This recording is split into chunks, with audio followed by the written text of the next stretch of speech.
morning. Ladies and gentlemen, thanks so much for the invitation and for the opportunity to introduce an organization that deserves so much more attention and to stand in the spotlight than it actually does. The actual problem is that the ECML is not known a lot in Europe. I've had the pleasure to be working within ECML projects, to lead a project, and to meet project leaders from all across Europe. And these days, there's a lot of talk about how dysfunctional the European Union is, how much we have to abolish it or reshape it. Well, if there's one institution and one thing that actually works about Europe, it is the ECML.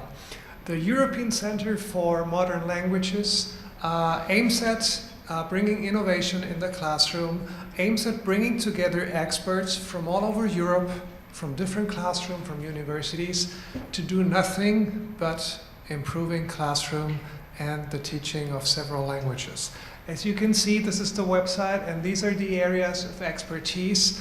And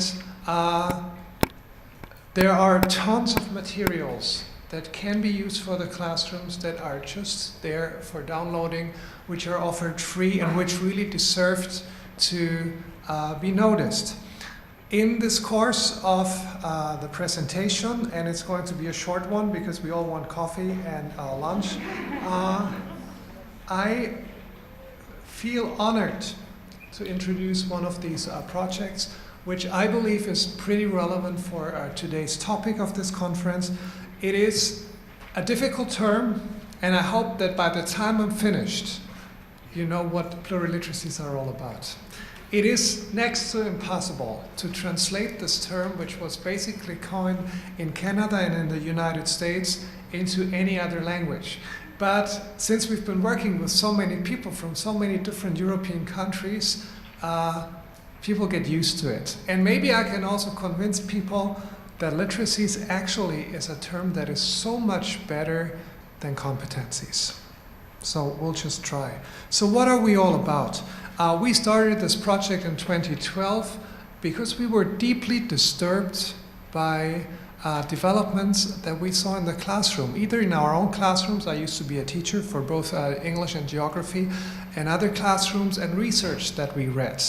And you're probably familiar with CLIL, the idea of teaching content and language together. And the thing that deeply disturbed us is that you hear many people all across Europe, mainly politicians and marketing experts, telling you that if you teach a subject through another language, you get 2 for the price of 1. Which of course is an incredibly attractive message, but it's wrong. It's not as easy as that. If only it were. So what we saw when we looked at classrooms and research, then we saw that when students were actually put to the test and asked to put their knowledge into language, to actually write about what they knew, people weren't quite as successful, which is disturbing, because I fully believe that if you cannot explain something, then there's only one reason for that, which is that you haven't fully understood whatever it was that was being taught to you. So we try to look and come up with answers as to the questions why it could be that essential functions of content learning, such as explaining, defining, predicting, were absent from most classrooms. How could it be that the very things that are essential to 21st century skills, innovation, knowledge transfer, and so on, are obviously not being taught in classrooms? And what does it mean if a large percentage of students in countries like Germany and Austria, and I've talked to many people from all across who confirm these suspicions, are not able to properly explain their knowledge, even at university level? So we tried to look for answers, and one of the most breakthrough moments was when we looked at a new type of linguistics that told us that we need to look at language in a new light. So language learning, according to the systemic functional linguists, is not about eliminating mistakes, teaching grammar. But it is about meaning making. It is helping our students express things at a deeper level, to be more precise in order to be understood. From that point of view, teaching a language and teaching a content topic almost seem to merge, because what it's all about is teaching meaning-making potential, teaching our students how to make more meaning, how to become better at communicating. And the area where we're most interested in is the very top of this pyramid, which is called disciplinary literacies. Now, that sounds very, very complicated when it's actually very easy, because subject literacies or disciplinary literacies are easily defined as command over secondary discourse, which means nothing but the ability to express content knowledge at an adequate level. So when we talk about pluriliteracies, we actually talk about the core competence of plurilingual citizens, which is to communicate knowledge adequately at the right level with enough depth and content information across cultures in more than one language. That's it. It's actually easy. So pluriliteracies is nothing that we have to be afraid of. It's actually a very precise term. Why are we so interested in this? There's amazing research originating in the United States on deeper learning, which says it is actually the ability to take what you've learned in one situation and transfer it to another. Now, we've believed in transfer for many years, so there's nothing special, except that this report proves that there's no such thing as general transfer. So we cannot just enter the classroom and say, hey guys, today I will teach transfer. It's not possible, even though we so firmly want to believe in this as educators. The actual principle or the actual process is much more complicated because it is tied to domain-specific ideas. So if we really want to teach transferable skills, which is one of the most important elements in the knowledge society, we have to go deep and teach subject literacies, the ability to express subject contents to our students. So we have to go deep. And the reason for that is based on a reinterpretation of Vygotsky's writings, a fantastic book by James Landolf. And he shows research that says, you know, it is important for students to actually do hands-on activities in order to learn something. But if these hands-on activities are not followed by a reflection process where they learn to put that new understanding into language, these students will never learn or never enter the third phase, which is the so-called mental phase, where we take what we learn in one content and are able to apply it to something else. And the research he quotes is fascinating because he says both the groups that only focus on phase 1 or phase 2 fail. And this has profound implications for the way we teach at every level, even or especially university level. So we need to shift away from us teaching knowledge to our students to enabling our students to actually communicate that knowledge, which changes everything. So at the moment we are redesigning university courses in such a way that we have accompanying language courses which are specifically designed for the needs of the special subjects. So we don't believe in special purposes as a separate unit anymore because it needs to be tied to the specific discipline. So in order to do that, we needed to find out what we mean when we talked about subject-specific literacies.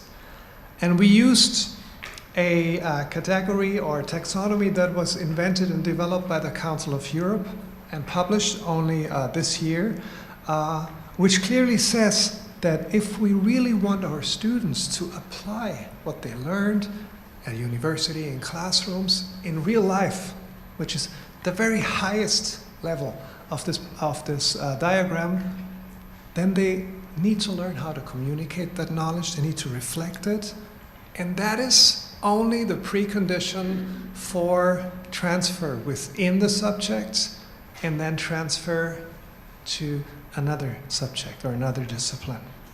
So that clearly shows that we need to go very, very deep before we can even start thinking about transfer.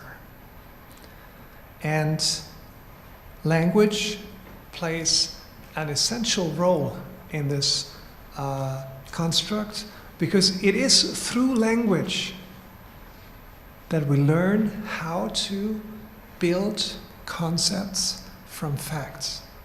So we use strategies and we apply language to build concepts out of an isolated mass of facts.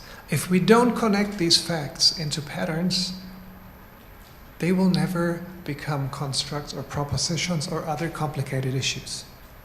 And the special mission of our project was, how could we take that knowledge and find a framework, a system, a methodological approach that allows us to map those progressions so that we can start as early as primary school and slowly build on our students' abilities to promote deeper learning and the ability to express that knowledge properly. And we found an answer in Australia, of all places, where a linguist have been looking at textbooks for a very long time and have looked at the idea of a knowledge pathway, which is the idea of providing a road into a discipline. And they basically came up with a system that says we can basically find 4 areas of knowledge and activity domains that pretty much apply to most subjects of schooling.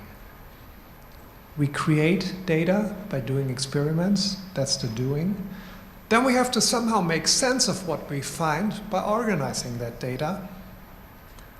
Of course, we have to explain it somehow, and then we need to do something with that newly found knowledge. We need to argue if we want to transform society or change something in a small way. And the thing that really is quite surprising is that each of these stages has a clearly corresponding genres or language text types which match these activities. So if we want to teach that, we need to come up with a framework that somehow uses that knowledge and helps our students develop their meaning-making potential. And here is the framework that we've developed with the help of maybe 20 international and European experts and several hundreds of teachers from almost every European country and every ECML member states. And that has been one of the most exciting journeys that I've personally had the honor to experience. So here's the framework. We do believe that it is all centered on the learner. Latest research on engagement clearly shows us that emotional engagement and cognitive engagement are interrelated. So if students don't feel appreciated or safe or secure, it will affect their cognitive performance. Interestingly, we can use language to boost cognitive skills, which is very important for both the elite of our students and people from underprivileged minorities or parts of society which have not been the blessing of being read many books or being talked to a lot. These are things that we can remedy at school if we teach the language of learning. So that's one continuum, and then we have to connect the conceptualizing continuum, which has all the content dimensions. So it's all about facts, it's all about concepts, procedures, and strategies. But the crucial idea is that we need language to make it work, to make it come to life. And it is the students who have to make that connections. If we add the idea of deeper learning to that three-dimensional space, it is the students who learn something at a deeper level by connecting, making connections between the conceptualizing continuum and the communicating continuum. By challenging students with very demanding tasks and then asking them and supporting them to express their knowledge and showing them how they can express their knowledge at a deeper level, we can actually guide their cognitive development. We can increase their meaning-making potential and help them move from a novice to an intermediate and an expert level. But truth be told, if we look at actual research, large-scale research, what we see at universities is rather the opposite. So there's many studies that actually find a decrease in knowledge after years of university education. And we believe that language is the key here, because we no longer ask our students to put their knowledge into writing, or because we don't help them improve their meaning-making potential at any level. So what we have been able to do by talking to so many different experts and talking to teachers is we have been able to demystify the idea of genre, which is a pretty scary term because it's both small and large, at least it seems to be, and it seems to cover so many different things. So what we found is that we can actually take genres apart just like Lego bricks, where we say we have smaller or bigger pieces, and these are ideal for beginners. If we take these things apart, we can take an explanation, and if we simplify the pattern underlying that explanation, so A causes B, we can teach young learners to combine these parts into a fully blown genre which is adequate to their age and their knowledge and meaning-making level. So it's clear that primary students can fully engage in experiments, and they can even write a lab report. But hopefully, if we ask experts or more advanced learners to do the same, they will have more genre moves. They will be able to express more knowledge so that their final product or genre contains more information and demonstrates an increase in learning. So that when we do the same, when we play the same game at university level, we have to come to expect a technical understanding of the language and its application.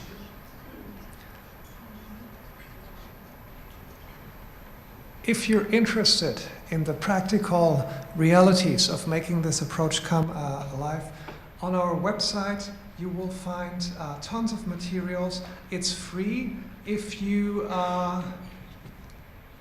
found this presentation interesting and you want to find out more, I would like to invite you to find me on Twitter, because I've already published today's presentation and uploaded it so that you don't have to take pictures or anything. It's all on the internet, okay? So if you are interested in this, find our website. It's called Pluriliteracies at ECML.at.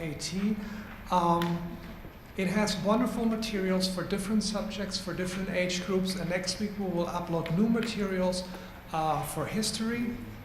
We will start a new round of publications focusing on the emotional side of things.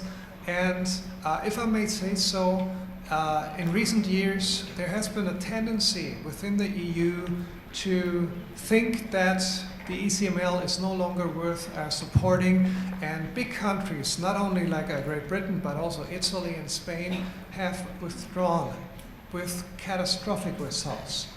So we've had team members from these countries, and all of a sudden, these people are no longer eligible for funding. And it's just such a waste of opportunities. Working together with people from your country, from Cyprus, from Turkey to Estonia and Latvia has been the most enriching journey of my life, and I can only recommend that you give these institutions a chance. Thanks for giving me an opportunity to present this idea. I wish you a very productive day and a nice coffee break.